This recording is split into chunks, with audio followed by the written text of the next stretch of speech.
আমরা আজকে আলোচনা করার চেষ্টা করব, যদি আল্লাহ পাক তৌফিক দেন। মুসিবত আসতে আসতে, বিপদ আসতে আসতে যদি আপনার প্রিয় কলিজার টুকরা, আপনার সন্তানকে যদি আল্লাহ নিয়ে নেন, আপনার মা বাবাকে যদি নিয়ে নেন, আপনার জীবন সঙ্গিনীকে যদি আল্লাহ তাআলা উঠিয়ে নিয়ে নেন, আমরা কী করণীয়, আমরা কিভাবে সবর করব, ধৈর্য ধারণ করব, আল্লাহ সেখানে কি প্রতিদান রেখেছেন, আমরা সেই বিষয় নিয়ে আলোচনা করার চেষ্টা করব ইনশাআল্লাহ। আল্লাহ তাআলা আমাদের জীবনটা সবরে জামিল দিয়ে পরিপূর্ণ করে দিক, আমিন।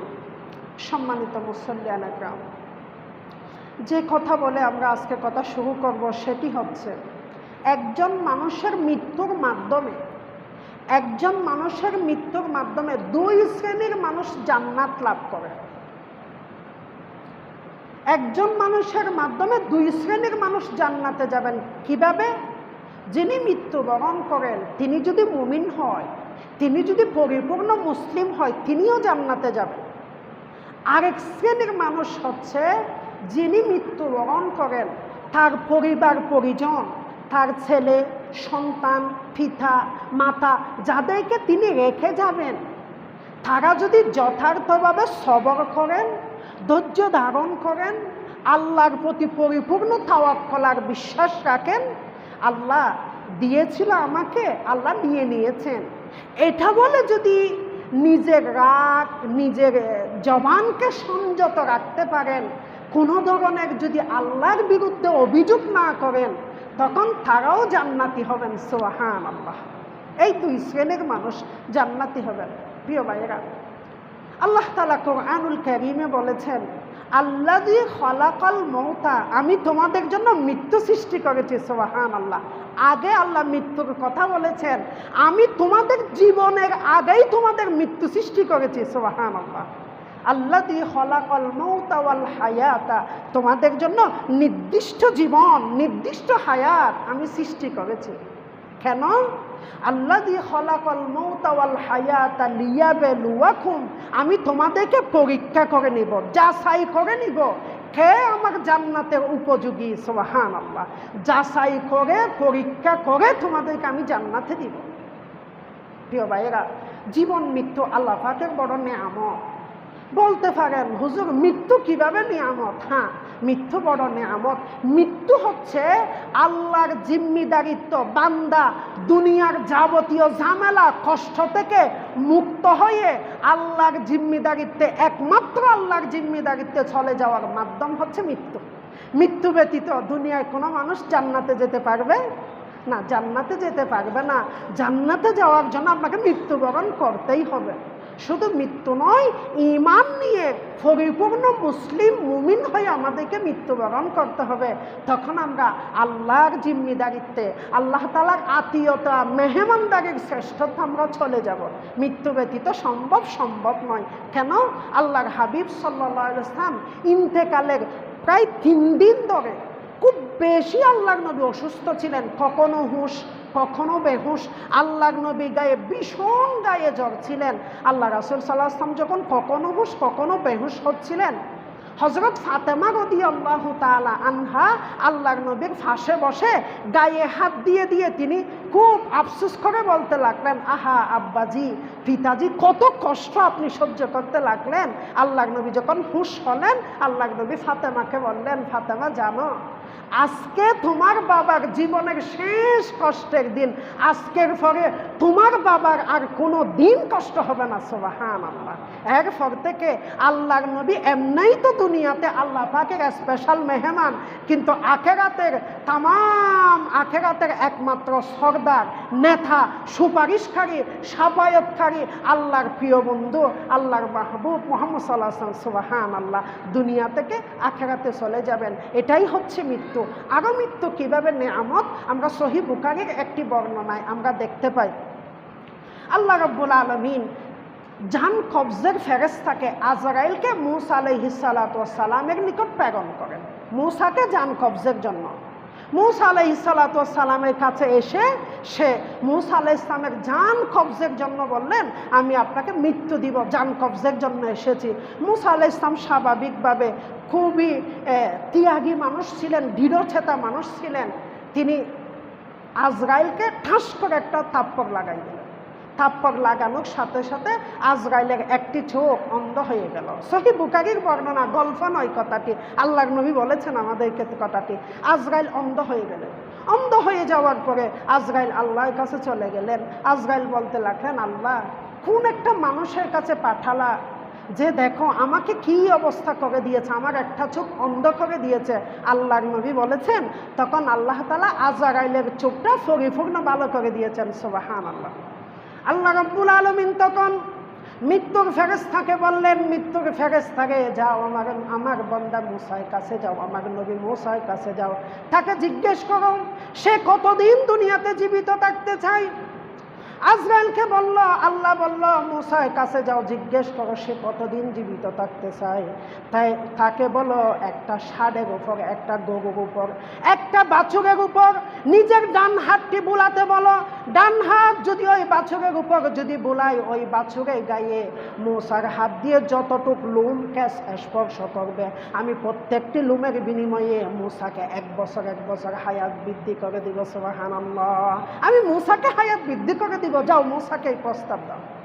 আজরাইল আলাইহিস সালাম মূসা আলাইহিস সালামের কাছে এই প্রস্তাবটি রাখলেন। বললেন, ও আল্লাহর পয়গম্বর, আল্লাহ তাআলা অনুমতি দিয়েছে, পারমিশন দিয়েছে, আপনি যদি দুনিয়াতে যদি জীবিত থাকতে চান তাহলে একটি বাছুরের উপর আপনি হাত বোলান, ওই হাতে যতটুকু লোম স্পর্শ করবে ততদিন পর্যন্ত আল্লাহ আপনার হায়াত বৃদ্ধি করে দিবে। সুবহানাল্লাহ।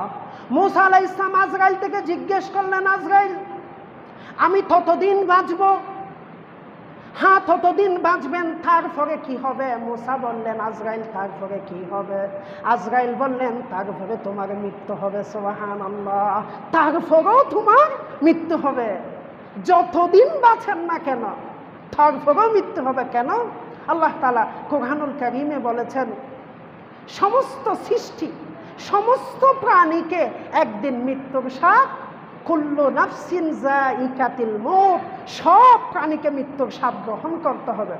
মূসা আলাইহিস সালাম বলতে লাগলেন, যদি তখনও যদি মৃত্যুবরণ করতে হয়, আর তখন মৃত্যু না হয়ে এখন মৃত্যু হলে সমস্যাটা কি? সুবহানাল্লাহ।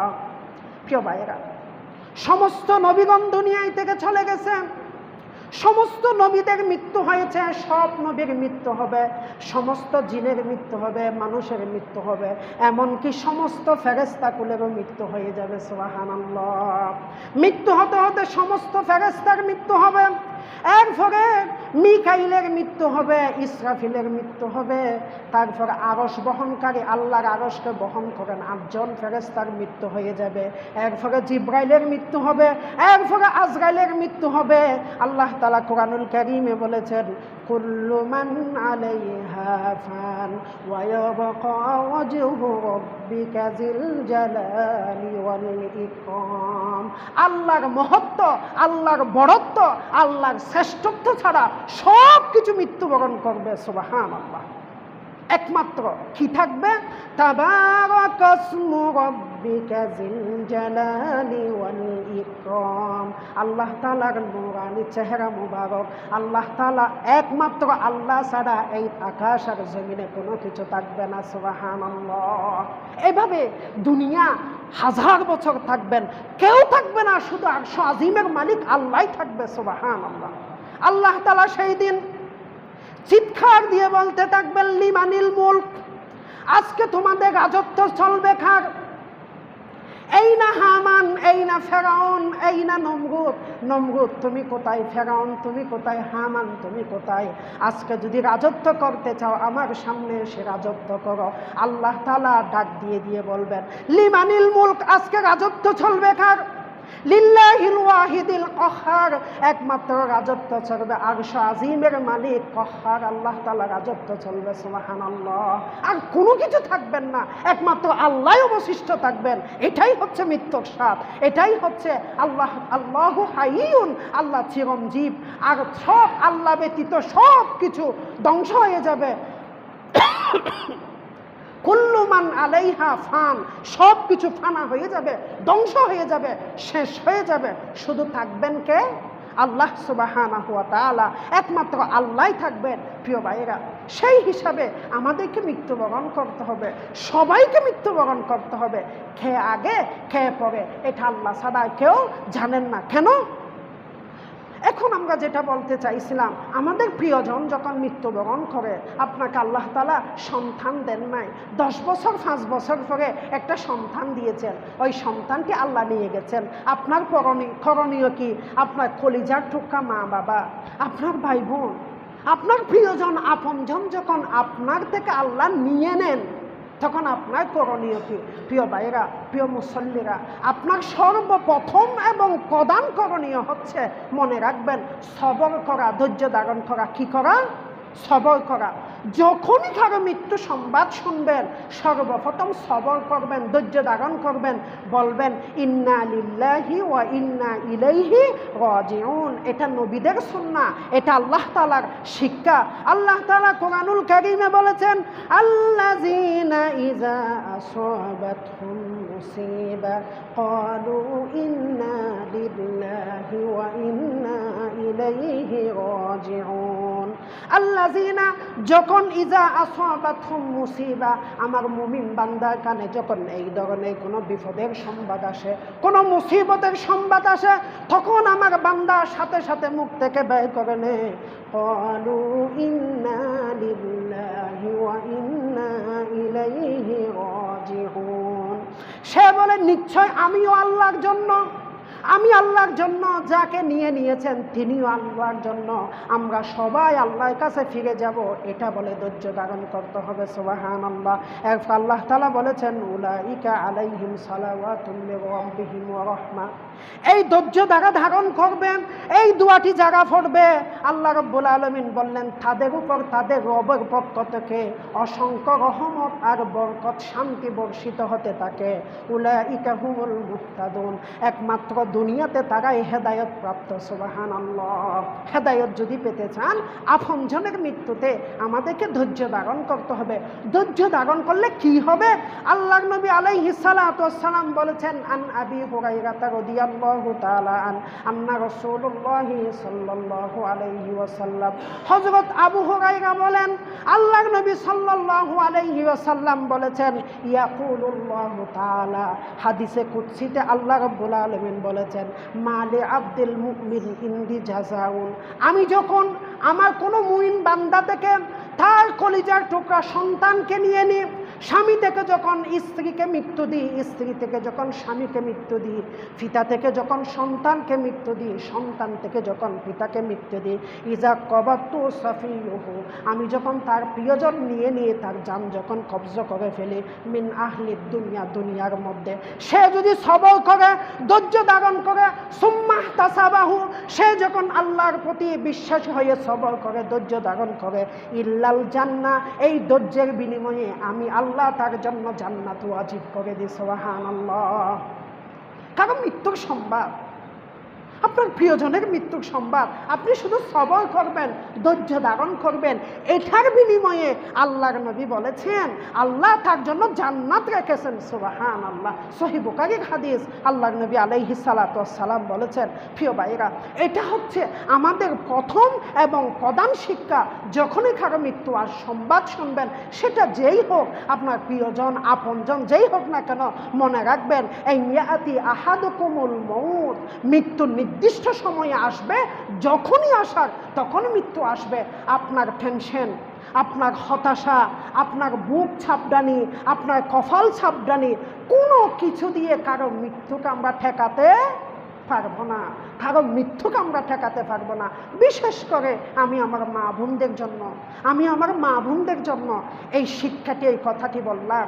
যখনই কারো মৃত্যু শোনেন, বিশেষ করে মা বাবার মৃত্যুতে, সন্তানের মৃত্যুতে, তারা বুক ছাপড়ায়, বিভিন্ন ধরনের বিলাপ করে তারা উঁচু আওয়াজে কান্না করেন, যেটা কোনো অবস্থাতেই শরিয়া সম্মত নয়। আচ্ছা, কারো কান্নাতে, কারো বিলাপে, কারো কোনো ধরনের মন্তব্যে দুনিয়ায় কোনো মানুষের জীবন ফিরে পেয়েছে প্রমাণ আছে?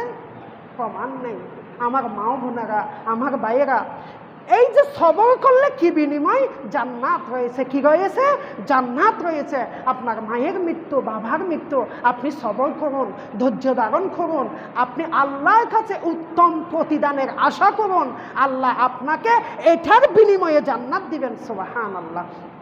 যেমন আমরা হাদিসের মধ্যে আমরা দেখতে পাই, হযরত উরওয়া ইবনে জুবাইর রাদিয়াল্লাহু তাআলা আনহু, তার কাছে এক সময় দুইটা বিপদ একসাথে এসেছিল।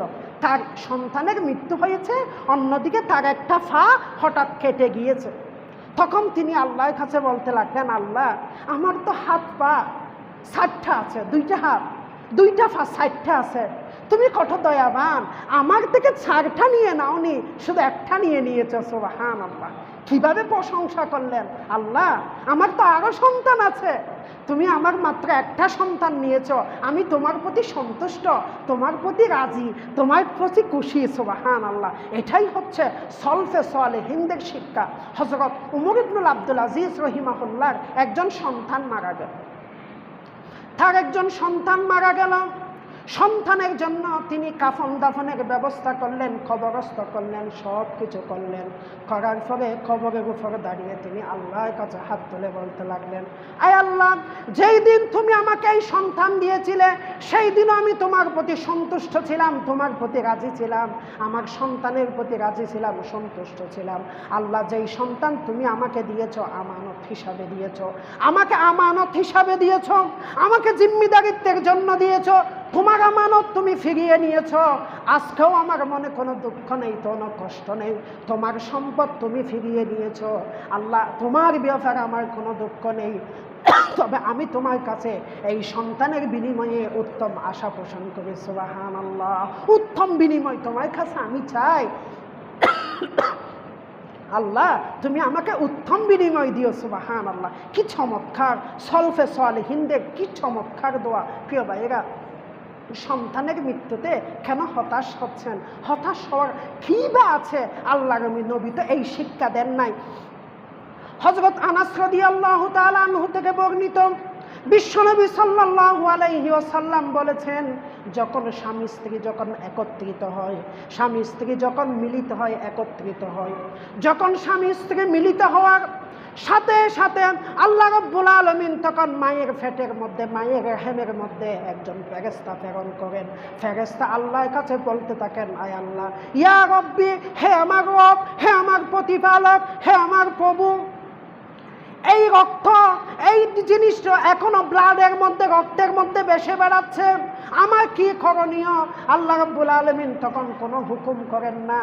যখন 120 দিন যখন হয়ে যায়, যখন 4 মাস হয়ে যায়, ফেরেশতা আবার দোয়া করে, আয় আল্লাহ তাআলা, ইয়া রাব্বুল আলামিন, এই ব্লাডগুলি এখন একটা মাংসপিণ্ডে তৈরি হয়েছে, আমার করণীয় কি? আল্লাহ কিছুই বলেন না। আবার বলেন, আয় আল্লাহ, আপনি কি এই মাংসটাকে কি আপনি নষ্ট করে দিতে চান নাকি? আল্লাহ, আপনি এটাকে কোনো প্রাণ সৃষ্টি করতে চান? আল্লাহ যখন বলেন ফেরেশতাকে, আমি সেটার প্রাণ সৃষ্টি করতে চাই, তখন ফেরেশতা বিনয়ের সাথে আল্লাহর কাছে বলে, আল্লাহ, ছেলে বানাবো নাকি মেয়ে বানাবো? আল্লাহ যেটা হুকুম করেন তখন ছেলে মেয়ে সেটা বানিয়ে দেন। সুবহানাল্লাহ। আজকে আমাদের যাদের একাধিক মেয়ে সন্তান আছে, আমরা মন খারাপ করি, স্ত্রীকে দোষারোপ করি, শাশুড়ির পক্ষ থেকে, ননদ ভাসুরের পক্ষ থেকে কত ধরনের কথা শুনতে হয়, অথচ ছেলে মেয়ে সব কিছু দেন আল্লাহ তাআলা, আল্লাহর হুকুমে হয়। দুনিয়ায় কোনো চিকিৎসা বিজ্ঞানের হুকুমে এটা হয় না। আমাদের উচিত হচ্ছে সবর করা, ধৈর্য ধারণ করা। আল্লাহর হুকুমে যখন ছেলে মেয়ে নির্ধারিত হয়ে যায়, তখন ফেরেশতা জিজ্ঞেস করেন, আল্লাহ, এই ছেলে, এই সন্তানটি নেককার হবে নাকি বদকার হবে? আল্লাহ বলে দেন, যদি নেককার হবে বলে নেককার হিসেবে তাকে লিপিবদ্ধ করেন। এই মায়ের পেটে তাকে লিপিবদ্ধ করে দেন। বলেন, আল্লাহ, তার কখন মৃত্যু হবে? আল্লাহ যখন মৃত্যুর জন্য যখন ফরমান জারি করেন, সাথে সাথে মায়ের পেটে লিখে দেওয়া হয়। আল্লাহ সে কতদিন বাঁচবে সেটাও লিখে দেওয়া হয়। সে কতদিন বাঁচবে, দুনিয়াতে সে কি পরিমাণ রিজিক গ্রহণ করবে, একজন সন্তান মায়ের পেটে থাকা অবস্থায় সব কিছু লিপিবদ্ধ করা হয়। এখানে আমার আপনার ভাইয়াত মৃত্যুতে কোনো হাত নাই। সুবহানাল্লাহ। যখন আল্লাহ লিপিবদ্ধ করেন, ফেরেশতা যখন লিপিবদ্ধ করেন আল্লাহর হুকুমে, তখন তো সব কিছু হয়ে যায়। কতদিন বাঁচবেন কি খাবেন, কি পরিমাণ রিজিক হবেন, সব কিছু আল্লাহর উপর। আমরা যারা রিজিকের সমস্যা, দারিদ্র, কষ্ট অর্জিত, হতাশ হবেন না, আল্লাহর প্রতি তাওয়াক্কুল করবেন। এটা আল্লাহ আপনাকে লিখে দিয়েছেন, সুবহানাল্লাহ। যদি শুধু সবর করেন, ওই সবরের বিনিময়ে আর সবরও সওয়াবুল জান্নাহ, আল্লাহ জান্নাতের ব্যবস্থা করবেন, সুবহানাল্লাহ। প্রিয় ভাইয়েরা, সব কিছু মায়ের পেটে হয়ে যায়। কতদিন বাঁচবেন, কতদিন থাকবেন, সব কিছু যখন মায়ের পেটে হয়ে যায়, আর আমাদের জন্য এত হতাশ, এত সমস্যার কারণ তো আমরা দেখি না। রাসূল করিম সাল্লাল্লাহু আলাইহি ওয়াসাল্লাম বর্ণনা করেন, হযরত জাবের ইবনে আব্দুল্লাহ বলেন, একদিন আমি আল্লাহ রাসূলকে বলতে শুনেছি, দুনিয়ার মানুষকে শোনো, যেই ব্যক্তির একজন, দুইজন, তিনজন সন্তান মৃত্যুবরণ করবে, যার একজন সন্তান মৃত্যুবরণ করবে, দুইজন সন্তান মৃত্যুবরণ করবে, তিনজন সন্তান, যে মা বাবার সন্তান মৃত্যুবরণ করবে মা বাবার জীবদ্দশাতে, মা বাবার জীবদ্দশাতে যার তিনজন সন্তান মৃত্যুবরণ করবে, আল্লাহ রব্বুল আলামিন ওই মা বাবার জন্য জান্নাত ওয়াজিব করে দিবেন, সুবহানাল্লাহ। ওই মা বাবার জন্য জান্নাত ওয়াজিব করে দিবেন। দেখুন তো হাদিসটার ওজন কত। যাদের সন্তান মারা গিয়েছে, হতাশ হয়েছেন, হতাশ হবেন না, সবর করুন, ধৈর্য ধারণ করুন। ওই সন্তানগুলি আল্লাহ আপনার জন্য জান্নাতের মাধ্যম বানিয়ে দিবেন, সুবহানাল্লাহ। আমার ভাইয়েরা, শুধু সেটা নয়, আল্লাহর হাবিব সাল্লাল্লাহু আলাইহি ওয়াসাল্লাম বলেছেন, আল্লাহ রাব্বুল আলামিন হাদিসে কুদসির মধ্যে বলেছেন, যখন কোনো মা বাবার থেকে তার সন্তান যখন মৃত্যুবরণ করে, আজরাইল যখন জান কবজ করে নিয়ে ফেলে, আল্লাহ রাব্বুল আলামিন আজরাইলকে জিজ্ঞেস করেন, আজরাইল, আমার অমুক বান্দার কলিজার টুকরা সন্তান, যেই সন্তানকে দেখে দেখে সে জীবন অতিবাহিত করছিল, সেই সন্তানকে, তার কলিজার টুকরাকে যখন তুমি জান কবজ করেছ, তখন সে কি আচরণ করেছে, সে কি ব্যবহার করেছে? সে কি বিলাপ ধরে চিল্লাচিল্লি করেছে?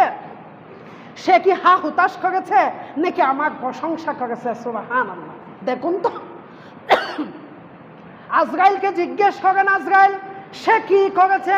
মা বাবা যখন বলেন, ইন্না লিল্লাহি ওয়া ইন্না ইলাইহি রাজিউন, আল্লাহুম্মা জিবুরনি ফি মুসিবাতি ওয়া আখলিফ লি খায়রি মিনহা, রাওয়াহু মুসলিম। যখন মা বাবা বলে, আমরা আল্লাহর জন্য, আল্লাহর পক্ষ থেকে এসেছি, আল্লাহ যা দিয়েছিল তা আল্লাহ নিয়ে গেছে, এই কথা বলে যখন ওয়াজবুরনি ফি মুসিবাতি, যখন সেই মুসিবত বিপদের জন্য যে যখন আল্লাহর কাছে উত্তম আশা পোষণ করে, ওয়াখলিফ লি খায়রিন মিনহা, আল্লাহ আমাকে তার থেকে কল্যাণ কিছু দিবেন, এই আশা যখন বান্দা পোষণ করে, এই কথা যখন বলে, তখন আল্লাহ রাব্বুল আলামিন বললেন ফেরেশতাকে, ও আমার আজরাইল ফেরেশতা, তুমি তার মা বাবাকে বলে দাও, আমি জান্নাতের মধ্যে একটি উত্তম স্থান রেখেছি, জান্নাতের মধ্যে একটি উঁচু স্থান রেখেছি, যেই উঁচু স্থানে কোনো নামাজি যেতে পারবে না, হাজি সাহেব যেতে পারবে না, গাজী সাহেব যেতে পারবে না, আল্লাহ রাস্তায় যুদ্ধ করলে যেতে পারবে না।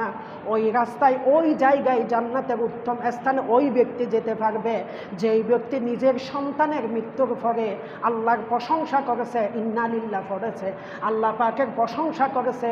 ওই জায়গাটির নাম হচ্ছে বাইতুল হামদ, প্রশংসার জায়গা। আমি তার জন্য জান্নাতের সেই উঁচু স্থান নির্ধারণ করে দেব, সুবহানাল্লাহ। সন্তান মৃত্যুবরণ করেছে, মা বাবা মৃত্যুবরণ করেছে, সবর করবেন, ধৈর্য ধারণ করবেন। এরপরে আল্লাহর নবী আরো চমৎকার হাদিস বলেছেন। বিশ্বনবী সাল্লাল্লাহু আলাইহি ওয়াসাল্লাম বলেছেন, আমার সাহাবীরা শোনো, তোমাদেরকে আমি একটা ডাইনামিক কথা বলছি, সুন্দর কথা বলছি।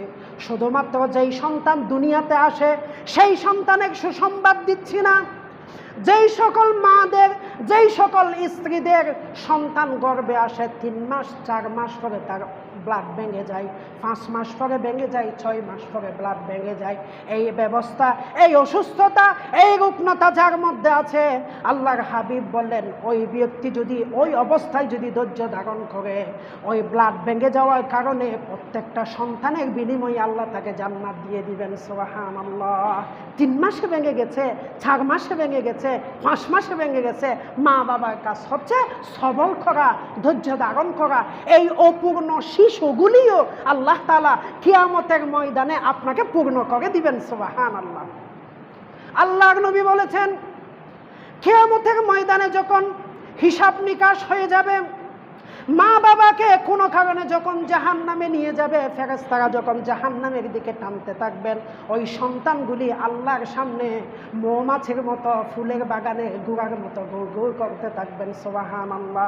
আল্লাহর নবী বলেছেন, জাহান্নামের ফেরেশতারা যখন মা বাবাকে জাহান্নামে নিয়ে যাবেন, ওই সময় জাহান্নাম এবং মা বাবার মাঝখানে তারা দুই হাত দিয়ে দেওয়াল তৈরি করে দিবেন, জাহান্নাম এবং মা বাবার মাঝখানে প্রতিবন্ধকতা সৃষ্টি করে দিবেন। সুবহানাল্লাহ। জাহান্নাম এবং মা বাবার মাঝখানে প্রতিবন্ধকতা সৃষ্টি করে আল্লাহ রাব্বুল আলামিনের অনুমতি প্রাপ্ত হয়ে তারা আল্লাহর কাছে সুপারিশ করবে, আল্লাহ এরা আমার মা বাবা, আমি যতক্ষণ পর্যন্ত তুমি তাদেরকে জান্নাত দিবে না ততক্ষণ পর্যন্ত আমরা জান্নাতে প্রবেশ করব না। সুবহানাল্লাহ। ততক্ষণ পর্যন্ত জান্নাতে যাব না যতক্ষণ আমার এই মা বাবাকে জান্নাত দিবে না। সুবহানাল্লাহ। প্রিয় ভাইরা, এই যে আপনার ছোট কচি কচি সন্তানগুলি চলে গেছেন কিয়ামতের ময়দানে, এগুলি আপনাদের জন্য শাফায়াতের মাধ্যম হবেন যদি আপনি সবর করেন, ধৈর্য ধারণ করেন, হা হুতাশ না করেন। আমি আবার আমার মা বোনদেরকে বলছি, সন্তানের মৃত্যুতে হা হুতাশ করবেন না, ধৈর্য ধারণ করবেন, আল্লাহ বিনিময় দিবেন। যেই সন্তানগুলি নাবালেগ সন্তানগুলি মৃত্যুবরণ করেন, সব সন্তানগুলি আপনি দেন খবর। আল্লাহ তাআলা এই সন্তানের রূহগুলি সোজা নিয়ে যান হযরত ইব্রাহিম আলাইহিস সালাতু ওয়াস সালামের সামনে। সুবহানাল্লাহ।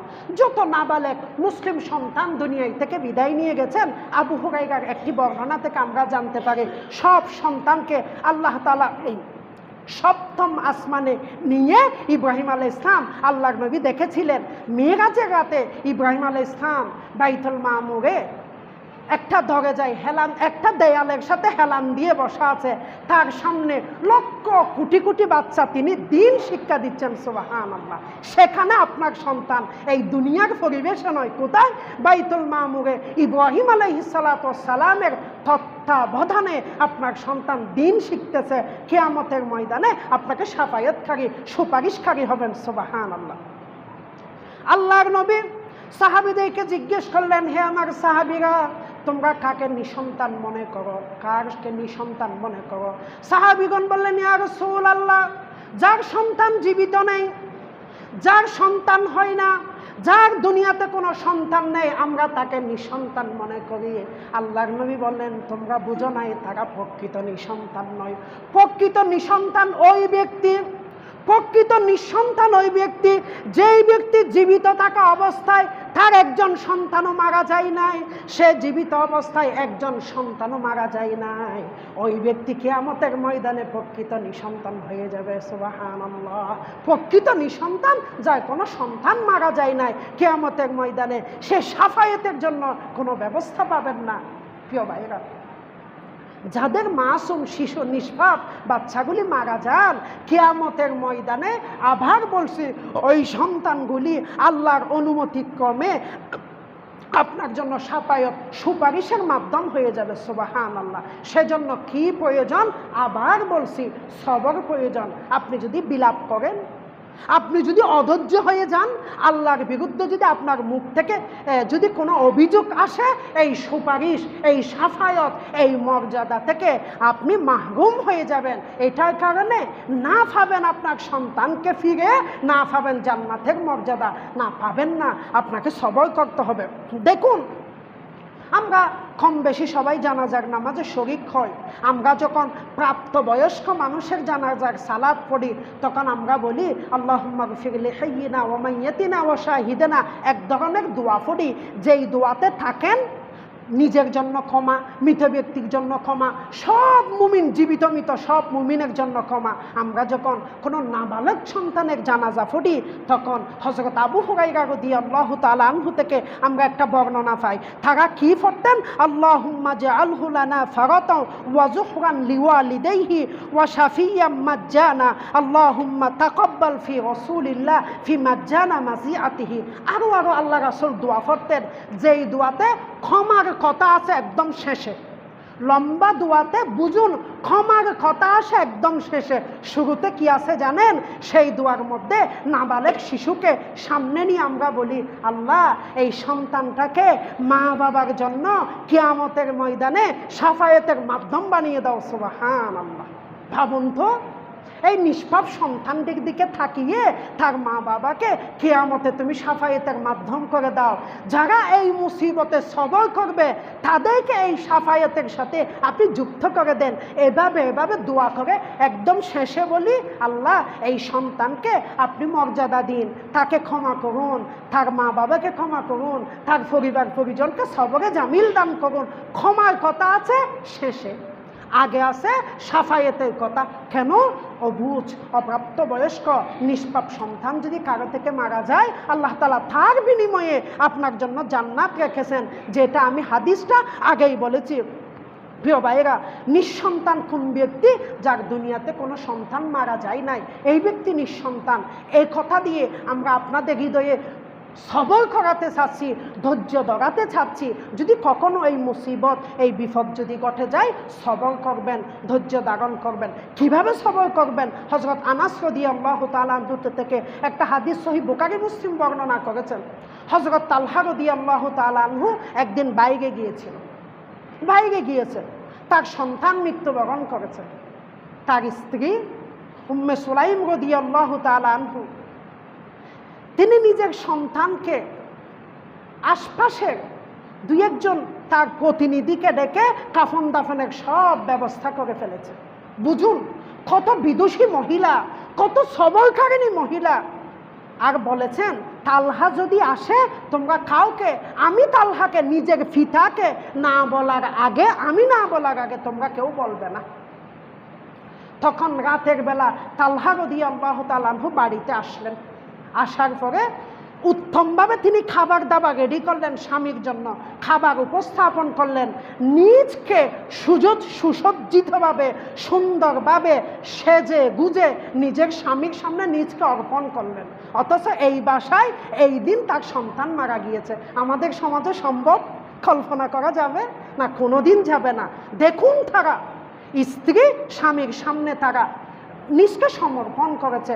হাদিসের মধ্যে স্পষ্ট বর্ণনা আছে।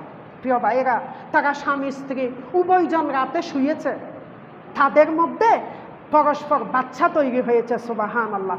সকালবেলা উঠে স্বামী জিজ্ঞেস করতে লাগলো, কি হয়েছে তোমার? আমার সন্তান কোথায়?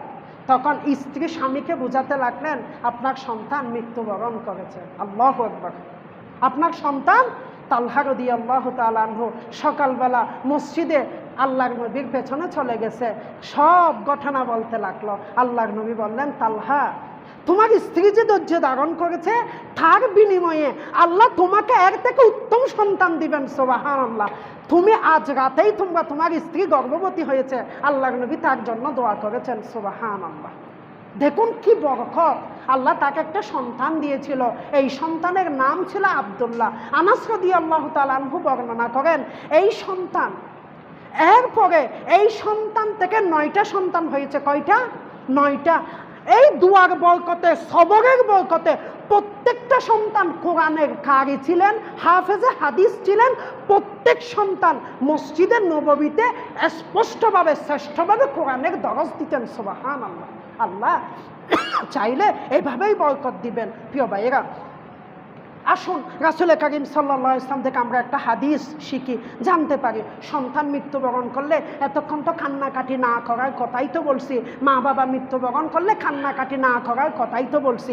আসুন, আল্লাহর হাবিব সাল্লাল্লাহু আলাইহি ওয়াসাল্লামের সন্তান আবুল কাসেম যখন ইন্তেকাল করলেন, আল্লাহ রাসূল সাল্লাল্লাহু আলাইহি ওয়াসাল্লাম তাকে গোসল কাফন দাফন দেওয়ার পরে আল্লাহ রাসূলের চোখ থেকে অশ্রুগুলি ঝরঝর হয়ে বের হতে দেখলেন।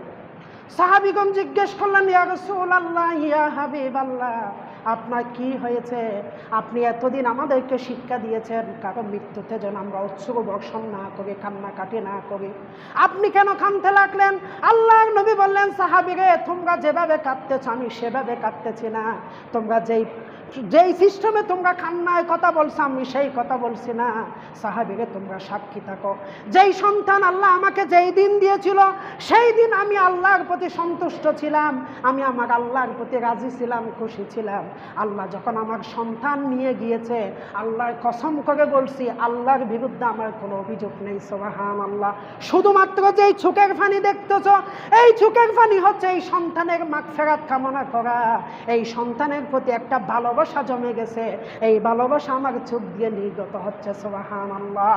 এটা হচ্ছে সন্তানের প্রতি অব্যক্ত ভালোবাসা। যখনই মা বাবা প্রিয়জন কেউ মৃত্যুবরণ করবে, আপনি কাঁদবেন না এমন নয়, আপনি বিলাপ করে কাঁদবেন না, হা হুতাশ করবেন না, কাঁদবেন, চোখের পানি ছেড়ে দিবেন, শুধু তার জন্য মাগফিরাত কামনা করে। সুবহানাল্লাহ। মা বাবা মৃত্যুবরণ করেছে, রব্বির হামহুমা কামা রব্বায়ানি বলে আপনি কাঁদতে থাকুন। লাশ থাকবে লাশের ঘরে, আপনি সিজদায় পড়ে বলুন, আল্লাহ আমার মা বাবাকে ক্ষমা করো, আমার বাবাকে ক্ষমা করো, মাকে ক্ষমা করো। এটাই হচ্ছে সুন্নাহ। তার কবরকে প্রশস্ত করো, মুনকার নাকিরের প্রশ্নের সওয়াল জওয়াল সহজ করো। প্রিয় ভাইয়েরা, আজকে আমরা সেগুলি করি না। আজকে হা হুতাশ, চিল্লা চিল্লি, যেন এক অন্যরকম আমেজ। এই হাত কত মানুষের লাশ দাফন করেছি, তারপরও আমরা শিক্ষা দিতে পারি না। আপনারাও কত লাশ জানাজা কাঁধে নিয়েছেন, আমরা কত লাশ কাঁধে নিয়েছি, খবর পর্যন্ত পৌঁছিয়ে দিয়েছি। নিজ হাতে কত লাশকে খবরে রেখেছি, কত লাশকে গোসল দিয়েছি, তারপরও কি আমরা শিক্ষা নিতে পারবো না? তারপরও কি আমাদের বিবেক উদয় হবে না? তারপরও কি আমরা মৃত্যুর জন্য প্রস্তুতি নিতে পারবো না? যদি নাই পারি হাজার লাশ দাফন করে শত লাশকে কাঁধে নিয়ে কি কল্যাণ আমাদের হবে? একদিন আপনার বাসায় আপনার দাদা ছিল, আজকে নেই। আপনার বাবা ছিল, আজকে নেই, চলে গেছে। আমিও চলে যাব, আপনিও চলে যাবেন, আপনারাও চলে যাবেন, কেউ থাকবে না। প্রিয় ভাইয়েরা, যখনই প্রিয়জন মৃত্যুবরণ করে, আমি আমার মা বোনদের জন্য কথাটি বলছি, হা হুতাশ করবেন না, তাদের জন্য দোয়া করবেন। আল্লাহ রাসূল দোয়া করতেন, আল্লাহুম্মা গফির লাহু ওয়ারহামহু ওয়াআফিহি ওয়াআফু আনহু ওয়াআকির নুসুলাহু ওয়াওয়াসা মুদখালাহু ওয়াগসিলহু বিল মাই ওয়াসসালজি ওয়াল বারদি ওয়ানাক্কিহি মিন খতায়া কামা নাক্কাইতাস সাওবিল আবিয়াদি। আল্লাহর নবী বলতেন, হে আল্লাহ তুমি তাকে ক্ষমা করো, তাকে তুমি মাফ করো, তাকে তুমি ক্ষমা করো, তার খবরকে তুমি প্রশস্ত করো, মুনকার নাকিরের প্রশ্নের সওয়াল জবাব তুমি সহজ করে দাও। আল্লাহ তাকে দুনিয়াতে যেই বাড়ি দিয়েছিল, আখিরাতে তুমি তার চাইতে উত্তম বাড়ি তাকে দান করো। তাকে যেই পরিবার পরিজন দিয়েছিল, উত্তম পরিবার পরিজন তুমি তাকে আখিরাতে দান করো। আল্লাহ তোমার রহমতের এমন শীতল পানি দিয়ে তাকে গোসল করাও, যেই গোসল করার পরে তার শরীরে যেন ময়লা না থাকে, যেন কোনো ধরনের পাপ না থাকে। সুবহানাল্লাহ। এই দোয়াগুলি করতেন আপনি, আমি সেই দোয়া করি, এগুলি মৃত ব্যক্তির সাথে যাবেন। এগুলি ব্যতীত কান্না বিলাপ কোনো কিছু আল্লাহর কসম যাবে না। দেখাচ্ছি না আমার মায়ের মৃত্যুবরণ হয়েছে, আমি এক ফোঁটা স্বাভাবিকভাবে কাঁদি নাই, তবে আমি সবচেয়ে বেশি কাঁদিছি আমার মায়ের জন্য। কোথায়? যেভাবে রাসূলের সুন্নাহ, এটা দেখাচ্ছি না, উৎসাহ দিচ্ছি, যেভাবে আল্লাহ রাসূলের সাহাবীগণ কাঁদতেন সেভাবে কান্না করেছি। আমি আমার বোনদের, আমার আত্মীয় স্বজনকে আমি বলেছি, ওয়াল্লাহি আল্লাহর কসম করে বলছি, আমার মায়ের চেয়ে তোমাদের বেশি কারো ভালোবাসা নেই, আমি বেশি ভালোবাসি। তাহলে যদি আজকের দিনে কান্নার যদি বেশি অধিকার থাকে, আমার সবচেয়ে বেশি অধিকার কান্নার, কিন্তু আজকে আমি কাঁদবো না। এভাবে আল্লাহ রাসূল কাঁদতে নিষেধ করেছেন। আমি বুঝিয়ে তাদেরকে বলেছি সেভাবে নয়, আপনারা দোয়া করে কাঁদুন, তার জন্য বলুন আল্লাহ তাকে ক্ষমা করুন, আল্লাহ তাকে ক্ষমা করুন, এটাই দোয়া। এটা বলে বলে আপনি কাঁদুন, চোখের পানি ছেড়ে দেন, এটা মৃত ব্যক্তির সাথে যাবে, তার খবরের আযাব চলে যাবে, মুনকার নাকিরের প্রশ্নের সওয়াল জবাব সহজ হবে। এটা বলুন। আপনি লম্বা দোয়া জানেন না, বাংলা তো বলতে পারবেন, আল্লাহ তাকে ক্ষমা করুন, তার কবরকে প্রশস্ত করুন, রব্বির হামহুমা কামা রব্বায়ানি সাগীরা, এটা বলুন। প্রিয় ভাইয়েরা, এটা নবীদের সুন্নত। অন্তত আজকের জুমাতে এই শিক্ষা যদি আমরা পাই, কেন আমাদের সকলের মা বাবা ভাই বোন সবার হাতে তো কম বেশি দাপন হয়েছে, প্রত্যেক বাড়িতে কম বেশি মানুষ মৃত্যুবরণ করেছে। আমরা কি করেছি? আজকের জুমাতে আমার যারা মুসল্লিরা ভাইয়েরা আছেন, আজকে শিক্ষা নিব, প্রিয়জনের মৃত্যুতে আমরা সবল করব। আপনারা তো আসেন না, যে কথা প্রথমে বলছিলাম, একজন মানুষের মৃত্যুতে দুই শ্রেণীর মানুষ জান্নাতি হবেন। একজন যিনি মৃত্যুবরণ করবেন, তিনি যদি মুমিন হয় তিনি জান্নাতি হবেন। দ্বিতীয় নাম্বার, তার পিতা মাতা সন্তান নিকট আত্মীয় যারা শুধু সবল করবে, আল্লাহর নবী সহিহ বুখারীর বর্ণনায় বলেছেন আল্লাহ তাদেরকেও জান্নাত দিবেন। সুবহানাল্লাহ। শুধু সবল করলে, ধৈর্য ধারণ করলে। প্রিয় ভাইয়েরা, আমরা আলোচনা শেষ করছি। যদি মৃত্যুবরণ করে আমরা তাদের জন্য শোক জানাতে পারবো কিনা? হ্যাঁ, 3 দিনের শোক জানাতে পারবে। হাদিস থেকে আমরা জানতে পারি, কারো যদি সন্তান, পিতা মাতা, ভাই বোন যদি মৃত্যুবরণ করে 3 দিনের শোক পালন করা যাবে। যদি স্বামী মৃত্যুবরণ করে, স্ত্রী 4 মাস 10 দিন শোক পালন করবে। 130 দিন, 4 মাস 10 দিন শোক পালন করবে। এর বাইরে কোনো ধরনের শোক পালন করা যাবে না। 4র্থ নম্বর, আরেকটা শিক্ষা হচ্ছে, মৃত ব্যক্তি যাদের বাসায় মৃত্যুবরণ করেন কেউ, তাদের বাসায় পাশের বাসা থেকে আত্মীয় স্বজনরা খাবার দাবার যে পৌঁছান, এটা সুন্নাহ। কারো বাসায় যদি কোনো মানুষ মৃত্যুবরণ করে, ওই বাসায় খাবার দাবার নিয়ে যাওয়া, এটা হচ্ছে সুন্নাহ। তার মানে এই নয় ওই বাসায় আগুন জ্বালাতে পারবে না, চুলা কত ধরনের কুসংস্কার, এগুলি সুস্পষ্ট কুসংস্কার। ওই বাসায়ও রান্নাবান্না চলতে পারবে, তবে তারা যে একটু সুখে সুখাহত, আপনি চাইলে তাদের জন্য উত্তম খাবারের ব্যবস্থা করতে পারেন আপনার সামর্থ্য অনুযায়ী। এটাও রাসূল কারীম সাল্লাল্লাহু আলাইহি ওয়াসাল্লাম এবং তার সাহাবীদের সুন্নাহ। আল্লাহ তাআলা আমাদের সবাইকে নেক হায়াত দান করুন। আল্লাহ আমাদের সন্তান সন্ততি সবাইকে কবুল করুন। আল্লাহ তাআলা আমাদের যাদের পিতামাতা দুনিয়া থেকে বিদায় নিয়ে চলে গেছে, আল্লাহ তাদের কবরগুলিকে জান্নাতের বাগান বানিয়ে দিন। আল্লাহ আমাদের সবাইকে সবরে জামিল দান করুন।